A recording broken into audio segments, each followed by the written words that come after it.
Imagine करो, पूरी दुनिया एक टेंशन के चक्कर में फंस गई हो और यूरोप के छोटे से इंसिडेंट ने सब कुछ हिला दिया। Welcome to the day 14 of the series before independence.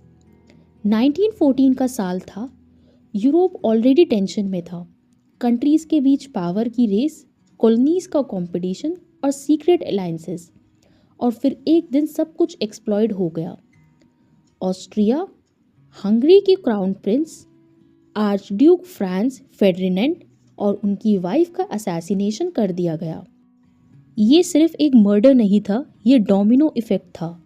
एक कंट्री ने दूसरे को सपोर्ट किया, फिर तीसरा कूद पड़ा और देखते देखते वर्ल्ड वॉर फर्स्ट शुरू हो गई। अब सवाल ये है, इंडिया इसमें कहाँ से आया? उस वक्त इंडिया ब्रिटिश एम्पायर का सबसे बड़ा कॉलोनी था। ब्रिटेन को चाहिए थे सोल्जर्स, पैसा, रॉ मटेरियल, फूड सप्लाई, और ये सब इंडिया से लिया गया था। लाखों इंडियन सोल्जर्स ब्रिटिश आर्मी के लिए लड़ने भेजे गए, पर फैसला लेने का हक उनके पास नहीं था। ब्रिटिश ने इंडियन से कहा, वॉर ख़त्म होने के बाद तुम्हें पॉलिटिकल रिफॉर्म्स मिलेगा। इस प्रॉमिस पर इंडिया ने सपोर्ट दिया, पर ग्राउंड रियलिटी ये थी, टैक्स बढ़ता गया, रिसोर्सेज ड्रेन होते गए और इंडियन सिर्फ यूज़ होते रहे। इस वॉर ने एक चीज़ तो क्लियर कर दी थी, ब्रिटिश रूल सिर्फ ट्रेड या लॉ का गेम नहीं था, ये पावर और कंट्रोल का सिस्टम था।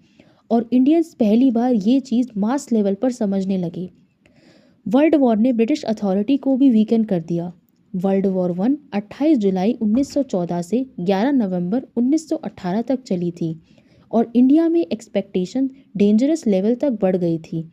लोग सोचने लगे, हम लड़े, हमने दिया, तो हमें मिलेगा क्या? और इस सवाल के साथ इंडिया ने एक नए फेज में एंट्री करी। वॉर ख़त्म होने वाली थी, पर इंडिया के लिए रियल स्ट्रगल अब शुरू होने वाला था। आगे क्या हुआ वो हम नेक्स्ट पार्ट में देखेंगे।